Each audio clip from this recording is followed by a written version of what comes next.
Sir Jagan గారి పైన రాయి విసిన వ్యక్తి దొరికాడంట కదా, మరి దానికి ఎందుకు రాయి విసిరాడో కూడా చెప్పాడంట కదా, మరి ఎవరు అసలు ఎందుకు రాయి విసిరాడు సార్? ఆకాషు, దుర్గారావు, చిన్న, సంతోష్, ఈ నలుగురు ప్లస్ సతీష్, 5 మంది మొత్తం. ఇందులో రాయి వేసింది అయితే సతీష్. రాయి కూడా ఫుట్పాత్ మీద ఉండే ఇది ఉంటుంది కదా, అది పగిలి ఉన్నదాన్ని జోబులో పెట్టుకొని వచ్చాడని దాన్ని విసిరాడనేది చెప్తున్నారు. అయితే ఇతను ఎందుకు విసిరాడని తెలుగుదేశం మీడియా ఒక కథ స్టార్ట్ చేసేసింది.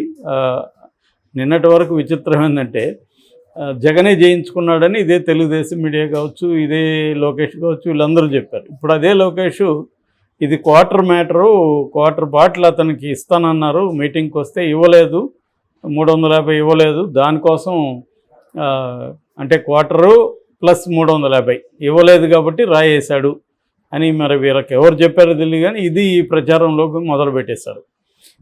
అంటే మనం ఏం చెప్తాం అంటే మీడియా ఎలా అయిపోయిందంటే, మీడియానే కాదు పొలిటికల్ పార్టీలకి అనుగుణంగా మీడియా. నిన్నటి వరకేమో జగనే జయించుకున్నాడని గంటలు డిస్కషన్ పెట్టారు, పేజీలు రాశారు. ఇప్పుడు ఇమీడియట్గా అతను దేనికి వేసాడు అనేది ఇప్పటివరకు పోలీసులు చెప్పలేదు. ఒక అతన్ని వీళ్ళకి అనుకూలంగా ఒక అతన్ని రాసేశారు. మరి అట్లాంటప్పుడు ఎవరో ఒక వ్యక్తి అయితే జగన్ మీద వేసినట్టే కదా, కారణం ఏదైనా. జగన్ అయితే చేయించుకోలేదు కదా, మరి ఆ ముక్క నిన్నటి దాకా ఎలా రాశారు వీళ్ళు, ఏ ఆధారాలు ఉన్నాయని రాశారు, మాట్లాడారు.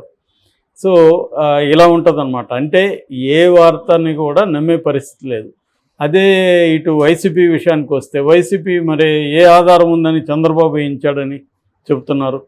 సో ఇప్పుడు ఇతను చంద్రబాబు వేయించలేదు, జగను చేసుకోలేదు, ఎవడో వేశాడు. దానికి కారణం ఏందనేది ఇంకా పోలీసులు చెప్పలేదు. అయినా కూడా తెలుగుదేశం మీడియా ఆల్రెడీ స్టార్ట్ చేసేసింది. లోకేష్ కూడా ట్వీట్ స్టార్ట్ చేశాడు. అంటే రెడీగా తమకు అనుకూలంగా ఒక విషయాన్ని రాసేయడం లేకపోతే మాట్లాడేయడం అనేది ఇవాళ ఆంధ్రప్రదేశ్లో జరుగుతుంది. ఏది నిజంగా ఫ్యాక్ట్ ఏందనేది ఎవడికి తెలీదు. నమ్మేవాడు ఏ వెర్షన్ నమ్మదలుచుకుంటే ఆ వెర్షన్ నమ్ముతుంటారు. ఇది మొత్తంగా ఆంధ్రప్రదేశ్ రాజకీయాల్లో జరిగే విషయం. సో ఇప్పుడు కూడా అతను చెప్పినాడని చెప్పి రాస్తున్నారు. సో ఇంకో పక్క ముందే వీళ్ళు ఏంటంటే తెలుగుదేశం వాళ్ళే చేయించారని చెప్పమని కూడా అతని మీద ప్రెజర్ తెస్తున్నారని కూడా రాస్తున్నారు. అంటే ఒకవేళ నిజంగానే తెలుగుదేశం వాళ్ళే వేయించున్నా ప్రెజర్ తెచ్చి చెప్పించారనేది అంటారు. మరి ఇప్పుడు పోలీస్ యంత్రాంగం అంతా కూడా ఎలక్షన్ కమిషన్ ఆధ్వర్యంలో కూడా పనిచేస్తుంది. సో వీళ్ళు ఎలా ప్రెజర్ చేస్తారు అనేదానికి ఏమీ ఇది లేదు. సో ఏదేమైనా రాయి వేసిన వ్యక్తి దొరికాడు అనేదైతే కన్ఫామ్ అవుతున్నట్టుగా ఉంది. మొత్తం మీడియా, వేరే మీడియాను కూడా చూస్తే, ఓన్లీ ఇప్పుడు ఏంటంటే ఒక పార్టీ మీడియాను చూస్తే మనకి సత్యం బోధపడట్లేదు. కనీసం ఒక 10 రకాల చూస్తే కానీ మనకు అసలు ఏం జరిగి ఉండొచ్చు అని అర్థమయ్యే పరిస్థితి లేదు.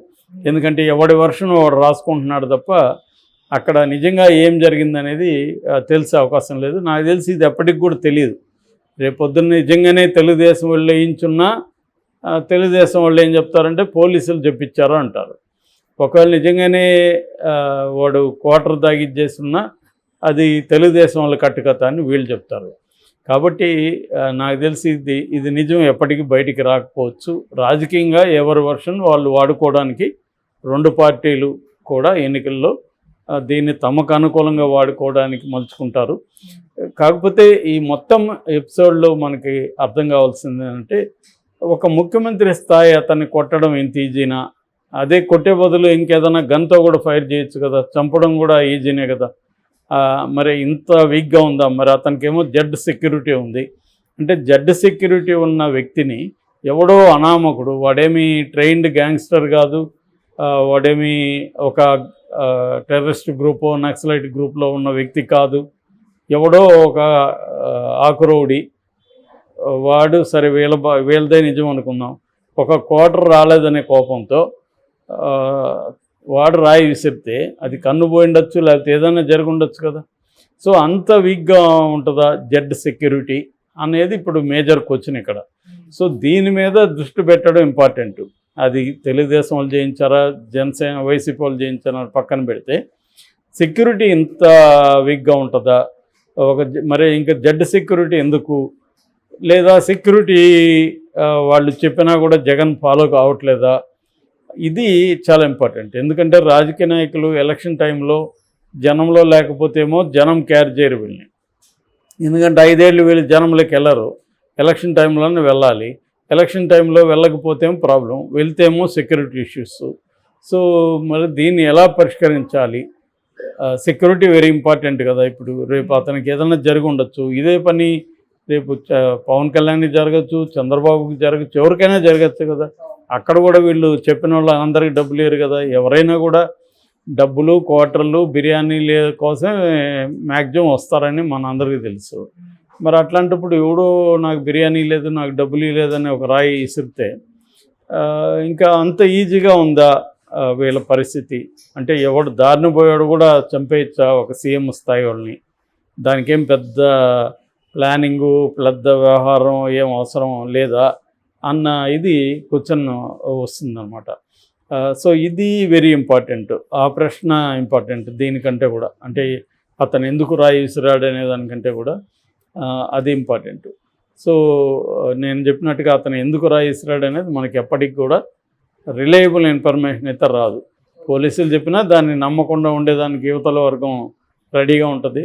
సో అతను ఎందుకు రాయి విసిరాడు అనేది మిస్టేకల్గా మారిపోతుంది. ఇప్పుడు ఆల్రెడీ గతంలో 2018లో జగన్ మీద అటాక్ జరిగినప్పుడు కూడా అతను ఎందుకు అటాక్ చేశాడని ఇప్పటికీ మిస్టరీనే. ఎందుకంటే అతనేమో ఫస్ట్ నేను అభిమాని కాబట్టి చేశాను అంటాడు, తర్వాత అది మార్చాడు. వీళ్ళేమో ఇదంతా ఇతనే చేయించుకున్నాడు అంటారు తెలుగుదేశం వాళ్ళు. వైసీపీ వాళ్ళేమో అది అక్కడ హర్ష అనే అతను రెస్టారెంట్ పెట్టిన ఓనర్ తెలుగుదేశం అతను, అశోక్ గజపతిరావుది ఏవియేషన్ మినిస్టర్గా ఉన్నప్పుడే అది వచ్చింది, ఇలాగే చెప్తున్నారు. అది కూడా ఎప్పటికీ తేలదు. నాకు ఆల్రెడీ 5 ఏళ్ళు అయిపోయింది. అట్లాగే వివేకానంద రెడ్డి హత్య, అది ఎవడు చంపాడు అనేది ఇప్పటివరకు తేలలేదు, తేలదు కూడా. సో ఇలాగా ఈ కొన్ని పొలిటికల్ రిలేటెడ్ ఇష్యూస్ సామాన్య ప్రజలకి ఎప్పటికీ తెలిసే అవకాశం లేకుండా ఈ పొలిటికల్ పార్టీలు దాన్ని పెంట చేసి వదిలిపెట్టేస్తారన్నమాట. సో ఇదే జరిగింది ఇప్పుడు కూడా. నిజంగా రేపు చనిపోయినా కూడా అతనే చేయించుకున్నాడు, పొరపాటున చనిపోయినాడని తెలుగుదేశం, ఇది తెలుగుదేశం వాళ్ళే చంపారని వైసీపీ, ఇదే ఉంటుంది తప్ప అప్పుడు కూడా నిజం బయటకు వచ్చే పరిస్థితి లేదు. ఇదేంటంటే ఇది ఉన్న కండిషన్, అది దానికి ఎవడేం చేయలేము. ఏదేమైనా త్వరగానే అంటే వితిన్ 2 డేస్లో పట్టుకోగలిగారు, దానికి అప్రిషియేట్ చేయాలి. కానీ దాని ఏమంటారు, prevention is better than cure అన్నట్టుగా అసలు జరగకుండా చూడాలి కదా. దీని నుంచి ఏం నేర్చుకోవాలి అంటే సెక్యూరిటీని ఎలా పకడ్బందీగా చేయాలి, ఆ వైపుగా కొంత చర్యలు తీసుకున్నట్టు తెలుస్తుంది. బట్ ఇదే పని పవన్ కళ్యాణ్కి తర్వాత చంద్రబాబు కూడా చేయాలి. ఎందుకంటే వాళ్ళిద్దరూ కూడా ఎక్కువగా బస్సు యాత్రలో చేస్తున్నారు కాబట్టి వాళ్ళకు కూడా సెక్యూరిటీకి సంబంధించిన సీరియస్ ఎఫర్ట్, సీరియస్ మెకానిజం, ఇక్కడ ఏమేమి లోపాలు జరిగినాయి, దాన్ని అవాయిడ్ చేయాలంటే ఏం చేయాలనేది అక్కడ తీసుకోవాలి. జగన్ కూడా ఫర్దర్గా ఇటువంటి సెక్యూరిటీ మెజర్స్ తీసుకోవాల్సిన అవసరం అయితే ఉంది. Okay, thank you so much.